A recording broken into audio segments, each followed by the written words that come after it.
to An Evening with Cora. Another week with another artist who is absolutely incredible. One of my amazing friends again. Met in Brighton and have had the pleasure of following her and being her mate for like a whole 2 years. So sucks for her, but it's good for me.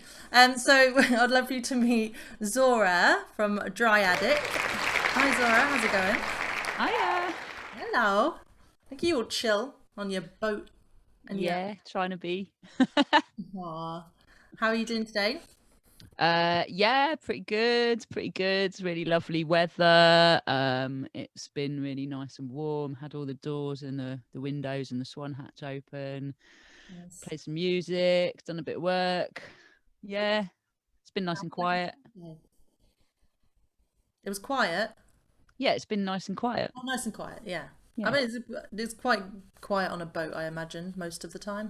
Hey. It depends. It's quite busy round where I am at the moment at the weekends because it's like a local spot for people to go walking and canoeing and fishing and all of that. Ah. So when the weather's good, it's pretty crazy on Saturday and a Sunday, and all the boaters hide away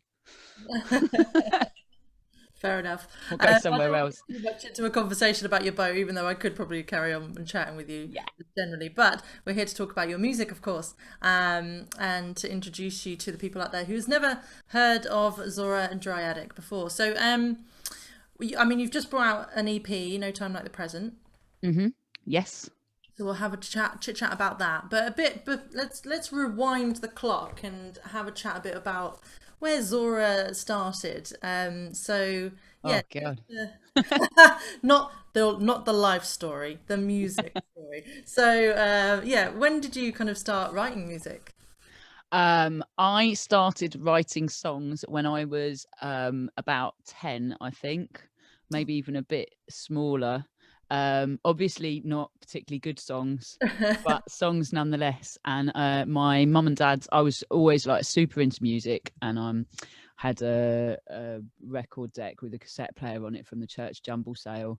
Yeah. And I think for my 10th birthday, I got a Casio keyboard, and we had a piano which I'd learnt to play a bit from when I was 5. So I can specifically still remember a couple of songs that I wrote before the age of 10. Like, so I Wow. started then, and I think I had like a really massive break in my teens up until I learnt guitar when I was 20, and then I went to music college and did a diploma in vocals and performance, and then um, sort of did bits and bobs with like a band and gigging and stuff like that, but I didn't really get into it seriously and spending an awful lot of my time on it until I moved to Brighton when I was 28.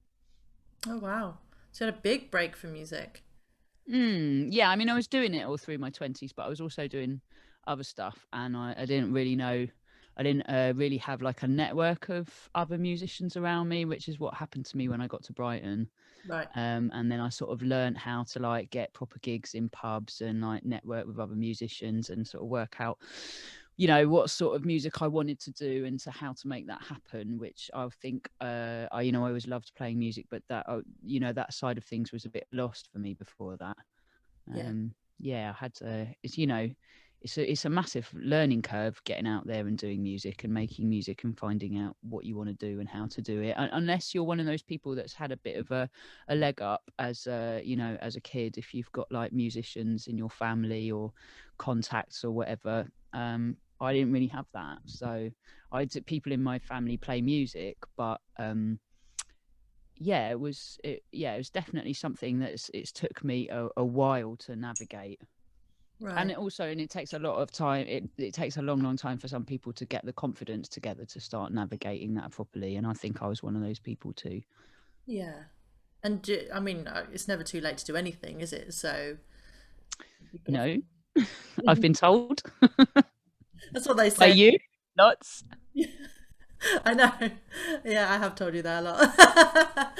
But yeah, absolutely. Like if anyone out there, I would encourage everyone to start whenever they feel like the urge to do it. Doesn't matter what age you are, really.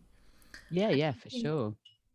as you were saying that you really found your feet with it when you were able to network with more like-minded musicians in Brighton. So do you think Hmm. that's an important thing as a musician to be able to be surrounded by other musicians? Yes, absolutely. I think any art form is like that, and probably any skill that you want to indulge in on a really like a fairly professional level, or spending an awful lot of your time in. I think it's always really important to have other people around you that are like-minded, that you can bounce off, that you can learn from, that they can learn from you. Again, you get that confidence boost by identifying with other people. I was around a lot of musical people in London, but a lot of the people I was around in London were more doing electronic music and stuff. Right. And yeah, I think, that really helped change things for me. And also having that around you as your social circle as well, not just something you access when you want to do music, because then um, your network and your opportunities and your ideas just grow organically day to day. Nice. Yeah, I think that's important. And like you say, in anything, even in friendships and stuff like that, I feel like it's important, isn't it? So that Yeah, yeah, makes sense. Yeah, lovely. yeah. And I'm really interested on how, you told us how long you've been writing. You've, always been a musical person, which is great. And you started playing on a acoustic keyboard. So you started with the keys, actually. Um, Yeah, yeah. so, I learned piano when I was 5. Um, I had my mum tried to teach me, because many moons ago she'd been a piano teacher, classical, and then I wouldn't listen to her, so I got given another piano teacher, and I don't think I got very far with it. So and then after that I just played for pleasure. yeah, nice. And do you prefer the keys or do you prefer guitar?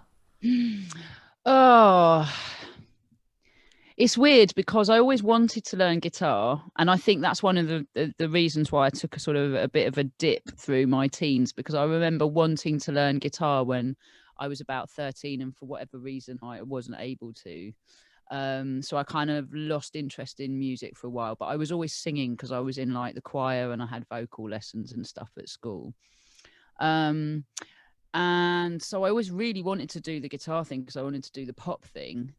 And then I learned guitar and I love it, and I write on it more than I write on it on piano, and I suspect that my skills on it are better than the piano.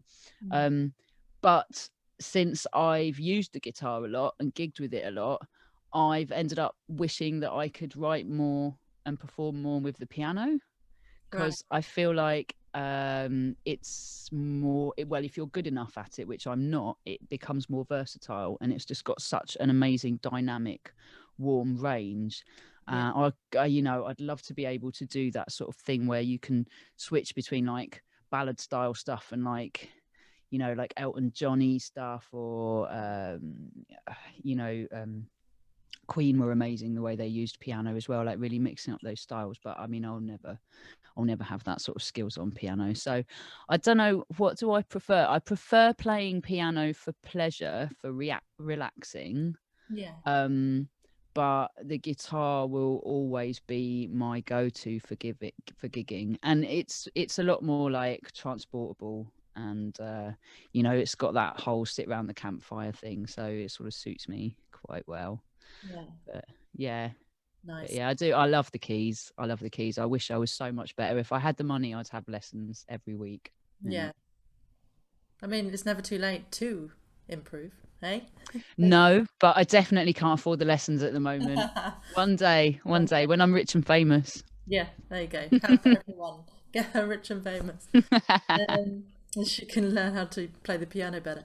But you're great anyway. But yeah, Thank I you. agree that we can always improve somewhat. Um, and so I started listening to you in a band called Dryadic, so it's just your band. Hmm. And are you playing as Dryadic at the moment, or are you just kind of concentrating on your stuff? But you're still playing under Dryadic, right? Yep, yep. Yeah. Yes. So since I moved, obviously I've been in a position where I need to find new musicians to join Dryadic. Yeah. And now that we're sort of coming out of the pandemic, that's kind of happening, and there's a few people on the horizon that I may get together with and play with and find more as well. So definitely still Dryadic. I can always do Dryadic stuff solo as well because it's all my stuff. Yeah. Dryadic is essentially like a portion of my songs, because I write a lot of songs that don't necessarily fit into that sort of style of my band. It's quite folky, it's quite rootsy. I use a lot of my old songs in it that I used to play with my 5-piece band, the Tatsmiths, back in the day. Yeah. So the stuff that I kind of reserve for just going out and being Zora is like a mixture of stuff that I might write on the piano, and also like doing covers, which I wouldn't usually do with Dryadic. It's, you know, it's an originals outfit. Yeah. And mix up stuff that's generally kind of, you know, got quite a lot more pop orientated and things like that. So there's quite a lot of songwriting I do that's you know, that's diversion from the folk roots thing. I've been doing the folk roots thing for years now. Yeah. Amazing. And I'm just curious, how did you come up with the band name Dryadic? Ah. I've always it's so hard choosing band names. I don't know whether some people find it easy. I think it's generally renowned as being a really, really difficult thing. And at the time I was playing with Joanna, who was on fiddle, and she's Polish and I'm part Greek, and Dryad is a mythological tree spirit, Yes. but it comes up very much in Eastern European and Greek mythology.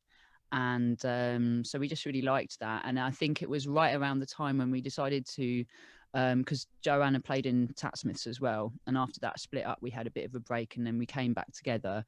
And when we decided to put Dryadic together, I think we were writing quite a lot of really folky stuff, and there was a lot of sort of lyrics and concepts around like trees and walking in woodlands and stuff, which actually I still write about all the time, that drinking tea, Yeah. traveling around with dogs and stuff. Yeah. Yeah.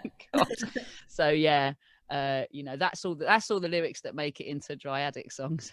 Great. So yeah, so that's how that came about, and we just liked it, and it was quite good because at the time there was only 2 people to have to please to decide on a name. Yeah. Which when you've got like 5 of you trying to decide on a name, oh my god, it just takes forever, and Yeah. no one's ever really happy with the outcome. Yeah. I can imagine. No, it's a nice name, but obviously, yeah, you just don't you know the ins and outs of how you got there. So it's really Yeah. good to know. And we're going to hear some music from you shortly, but Okay. what I'd like to ask is, I'm always curious about anyway, is like how you start writing a song. So for you, where does like the inspiration comes from when you go, oh, there it is, I need to write a song now? Like what happens for you? Well, I definitely get that sort of urgency where something comes in that you've just got to express, or that you just really like, it's really bugging you, and you need to stop what you're doing and just jot a load of stuff down. Yeah. I'm terrible for it when I'm driving. I suppose it's because you've got that sort of sense of motion, Mm, and you're sort of concentrating on stuff, but there's still a whole side of your brain that's able to meander. yeah. So I'm frequently having to pull over and write loads of lyrics on the back of like dirty old receipts in the bottom of the van or something like that. But I think as the years have gone on, especially if you want to write lots of songs, that changes, or it doesn't change. You always have that, but it diversifies. Mm, So, you know, I don't only write songs like that. Sometimes I will have an idea of a song that I want to write for whatever reason for a while, and then I might come to a point where I'm like, right, I really need to sit down and get some of this out and approach it more like a piece of work with a bit more discipline or something. yeah. um so and also when you start collaborating, um there's one thing when you take songs to a band and then other musicians in the band like lay their musical bits to it, but Mm, actually collaborating with other songwriters, then that's like a whole other way of working as well, and that's something that I've been learning recently, and that's really interesting. So I think now I have lots of different processes for writing, and I think that's quite good, because it means that if you're in one of those places where you've got a bit of writer's block or something's not working for you, instead of feeling stuck, like you might do if you just rely on those very sort of arty, urgent feelings of something to express, then you've got other things to tap into, and it kind of, you can keep that process going a bit. Yeah. So kind of lean into that urgency then, really. Yeah. Ah, I like that. Cool.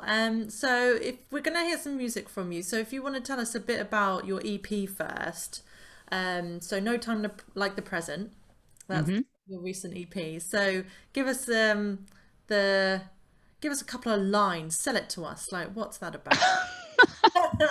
What lines, as in lyrics from the actual EP? No, like a pitch. Like what? How Oh, do you pitch it you to should have told me about that and I would have prepared. us? So No Time Like the Present should have been an album of Dryadic stuff. Right. It was recorded in Brighton just before the pandemic, and when I say that, I mean we finished the last mixing session 30 minutes before the very first lockdown started. Oh my So if we hadn't have done it then, I don't know, the recordings would have been sitting there for a very long time. And then during the pandemic, I moved. So instead of having the opportunity to finish the album, we'd put it as an EP. It's a selection of traveling based songs. It's got lots of amazing musicians on it from Brighton. We got keys on it, we've got double bass, some amazing drums, we've got Cosmo on harmonica, Rosie the dog makes the odd appearance, we've got some gang vocals. There's some stories about busking around Poland, doing some street festivals,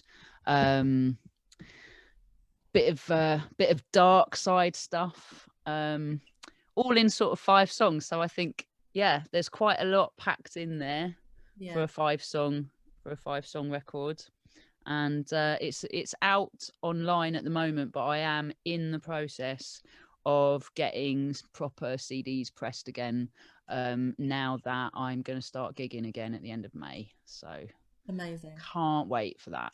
That's exciting. Yeah, and the EP is amazing, guys. So please do check it out. It's on Spotify and all, isn't it? Yeah, Spotify, Bandcamp, my Bandcamp, which is Zora Sings. You can download that and like my whole back catalogue of stuff. And off the top of my head, I can't think of all the platforms, but it's on all the usual places, SoundCloud, all of that sort of stuff. Yeah, all the places where you listen, it's on there. Yeah. Cool. Well, let's hear a couple of songs. So you're gonna play us one from the EP, right? Yeah, Pass It On. Yeah. Which was a single that was released right at the beginning of lockdown, because we were going to finish the album, so we released a single. But yeah, it's on the EP. Cool. And then another song from your older stuff. Yeah. Cool. Well, let's hear it from Zora then. Exciting.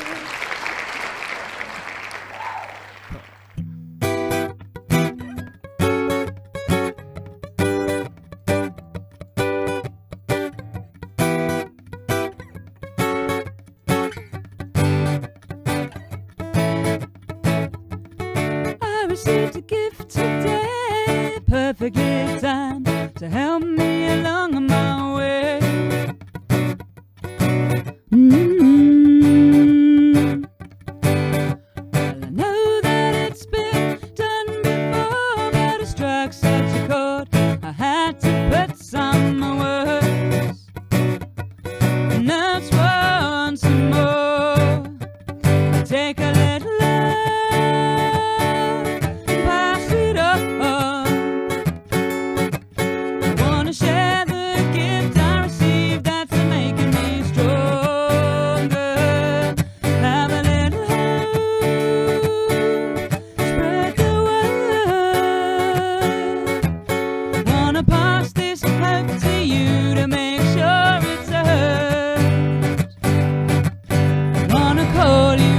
to make sure you know your worth.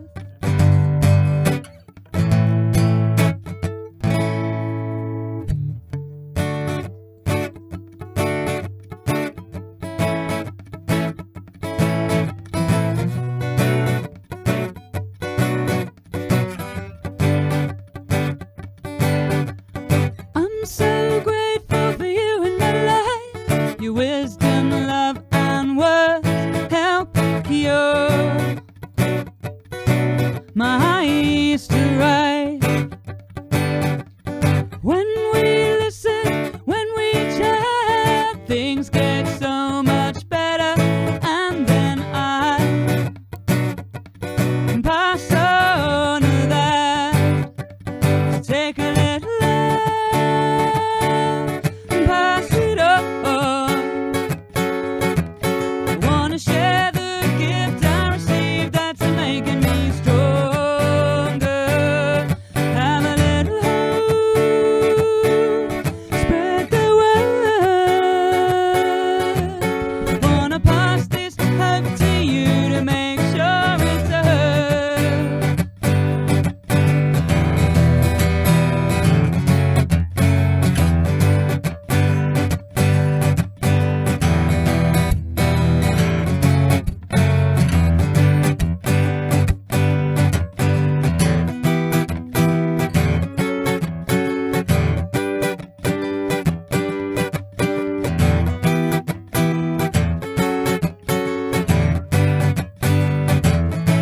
So take a little love and pass it on. Wanna share the gift I received that's making me stronger. Have a little hope, spread the word. Wanna pass this hope to you to make sure it's heard. Wanna call you up to make sure you know your, to make sure you know your, to make sure you know your, to make sure you know your worth. Take a little love.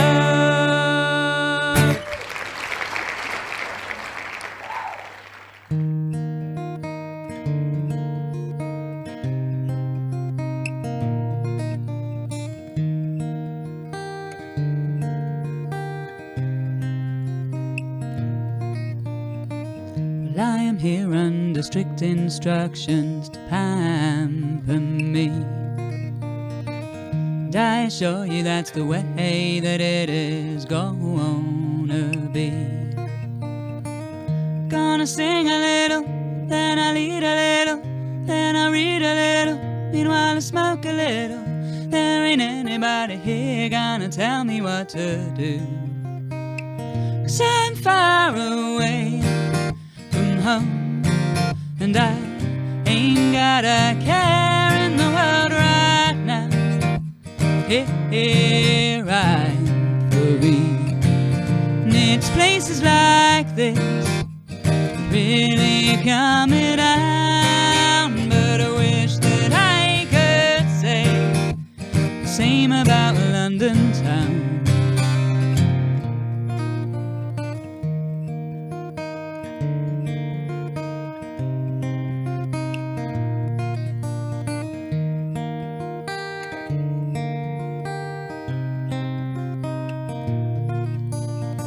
So you and me, we're gonna get 'em now and have some fun. Can't be bothered with too much, just taking in the sun. So how's about a little good at slap and tickle, and a refreshing tipple? It's gonna make us giggle, 'cause life is sweeter for miles an hour. 'Cause I'm far away from home, and I ain't got a care in the world right now. Here I'm free. And it's places like this that really calm me down. But I wish that I could say the same about a London town.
Amazing. Thank you so much for sharing those songs with us.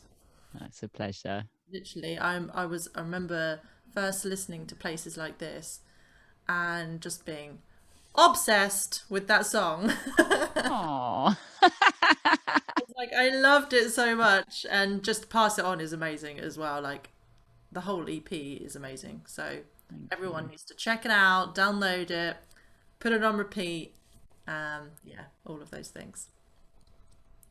So thank you. Thanks for having me. Oh, of course. Why wouldn't I? So unfortunately, we're going towards the end of our half an hour. These tend to go so quickly nowadays. But I just wanted to give you the opportunity to tell people where they can kind of follow you. We've said about where we can listen to your music, but you know, what socials are you on and all of that?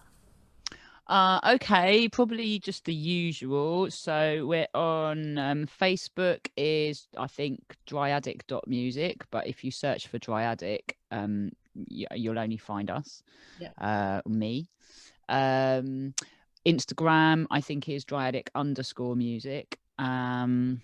And SoundCloud, and I used to do Twitter, but I can't honestly be bothered with it, so there's no point in looking at the Twitter account. Got Bandcamp where people can follow, got a website which is Dryadic.com. I've also got zorasings.com if you're interested in any of the other sort of solo stuff I do and like the coaching and stuff that I do. That's just being redone at the moment, or will be in the next week or two. Yeah. So yeah, I think that's probably the main one. Spotify, YouTube, we've got a Dryadic music YouTube channel as well. Brilliant. Fabulous. And I will link everyone as usual below. And I just had a question come up in my brain when you were talking, and I was like, now it's gone. It's like, whew. What was it? Give myself a moment to kind of think about it. Yes, that was it. And you said earlier that you've got gigs coming up. Yeah. So I am playing a socially distanced Saturday night May Bank holiday, the late May Bank holiday, at a wonderful pub and campsite on the canal in Wiltshire called the Barge Inn. I think there's tickets for that, but also there's camping spaces as well, but the camping is selling out really quickly. I hope the tickets are as well. I'm not sure. That's, you can find that all on Facebook and all of that. I think my gigs are up on Spotify as well. So that's the nearest one, which I'm so excited about. It's one of my favorite places to play, and it's like the new barn is all set up, and I can't believe it's going to be the first time I've played a live gig in over a year. Oh my god, it's just going to be amazing. And then we've got some other bookings over the summer coming up. It's slipping my mind at the moment, but I know that I'll be back in Brighton at the beginning of September for the folk festival, for Brighton Folk Festival at the Brunswick. I know that I'm playing Something Else Fest in September, which is an awesome grassroots festival. Oh yeah, that was it. The August bank holiday at the Barge Inn as well. They've got a music festival on, and so I think I'm going to be playing on the Sunday. By then, I would expect to have a band with me as well. So yeah, there's other gigs as well coming up, but those are the first ones that spring to mind. Amazing. And how incredible, like, did we ever see this coming again? Like having real gigs, like. Oh man, I just feel like it's going to sound really dramatic, but it's like it's worth living again because it's just what I do, you know. We're also looking at a fellow friend and musician locally. We are in the process of setting up doing some gigs on the top of my boat from the towpath, hopefully involving some other boats that have got like off licenses and like foodie boats and stuff. So there's going to be some fun things on the way. Yeah. Oh my gosh, wow. Check. Oh yes, how much fun. Love it. Fantastic. Well, thank you so much. Lastly, I'd just like to see out, if you've been watching, you know this question, but I'd just like to ask everyone if you could give the people out there listening and watching just one piece of advice, what would it be? I forgot about this. Get a dog. Get a dog. Get a dog and learn an instrument. There you got two bits of advice out of me. But you know, any of my friends would tell you don't ever listen to Zora. Hey, why not? Great. Listen to my music, don't listen to my advice. Yeah, this is the opposite of what we want people to do. Okay, cool. Get a dog and learn an instrument. Love it. Amazing. Nice and simple. Thank you. Yes. Well, thank you so much, Zora, for coming on the show. Thanks for having me. It's been lovely. Sharing your wisdom, sharing your music with us. It's fantastic to have you on, and I hope you can go and have some dinner now because I know you're hungry. So Yeah, I think I might have burnt it, but it's going to be better. I think it's going to be better than the pakora on Sunday. Well, the disappointing pakora. The disappointing pakora. Well, let's hope. Enjoy, my darling, and I'll speak to you again soon. Thank you again. Oh, how amazing. Oh, I love her so much. I say this about everyone. You're just like, oh yeah, whatever. But I do love her so much. Amazing. So please go and show Zora lots and lots of love. Go follow her on all the socials. Go and follow her music. Go subscribe to the YouTube channel. All of these things. And check out her gigs if you're close to the areas as well. Because, gosh, aren't we all wanting to get out back to gigs again? That would be amazing. So thank you again for watching, listening to the show this week, and as ever I've got a lovely quote for you.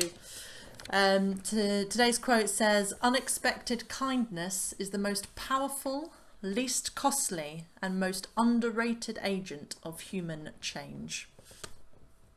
Isn't that true? Imagine if we all thought of kindness as much as money, for example. How different would the world be if we ran on kindness instead of money? That would be amazing. To me anyway, in my opinion, that's amazing for me. But yeah, I'll leave you with that. Thank you again for watching and supporting and being here with us, and I hope you enjoy these shows. If you want to, we have popped our PayPal links there, so if you want to buy us a drink, give us a tip or whatever, you don't have to, but it's there if you wish to. And as ever, lots of love, and I'll speak to you next week. Bye bye.